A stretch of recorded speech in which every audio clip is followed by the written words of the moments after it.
Jarlig is a term used in the Russian historiography for Khan decrees of the Mongol Empire. It was one of three types of non-fundamental law pronouncements that had the effect of a regulation or ordinance, the other two being debtor and billing. The yarlyk provide important information about the running of the Mongol Empire. Ogedei Khagan prohibited the nobility from issuing gurjis and yarlyks in the 1230s. From the mid-13th to mid-15th centuries, all princes of northeastern Rus received yarlyk authorizing their rule. The issuing of yarlyk on governing of Rus finalized the establishment of the title of Grand Duke of Vladimir and transfer of power from Kiev to Vladimir. Initially, those yarlyk came from the Khan in Karakorum, but after Batu established his Khanate, they came from Surai. None of these yarlyk, however, is extant. In the mid-15th century, Basil II began forbidding other Rus princes from receiving the yarlyk from Mongol Khans,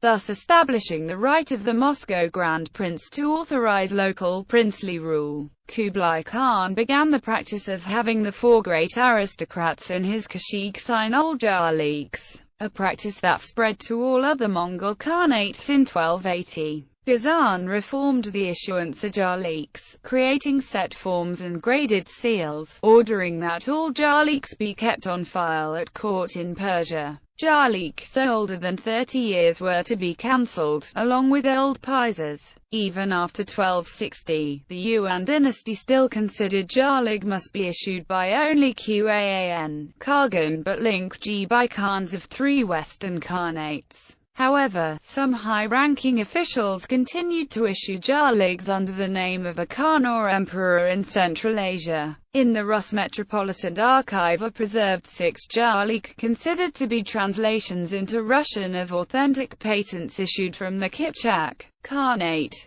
From Khan Tilyuk of Mummai's Horde to Metropolitan Mikhail, from Khatun Tadyila to the Rus princes, from Khan Mengu Timur to Metropolitan Peter, from Khatun Tadyila to Metropolitan Feognost, from Khan Berdiberg to Metropolitan Alexius, and from Khatun Tadyila to Metropolitan Alexius. A 7th yarlyk, which purports to be from Khan Osbeg to Metropolitan Peter, has been determined to be a 16th-century forgery. The yarlyk to the metropolitans affirm the freedom of the church from taxes and tributes, and declare that the church's property should be protected from expropriation or damage as long as Rus churchmen pray for the well-being of the Khan and his family. Contemporary use. In Russian culture the word means a label, rarely a price tag. An icon shortcut in modern graphical use or interfaces is also called this way.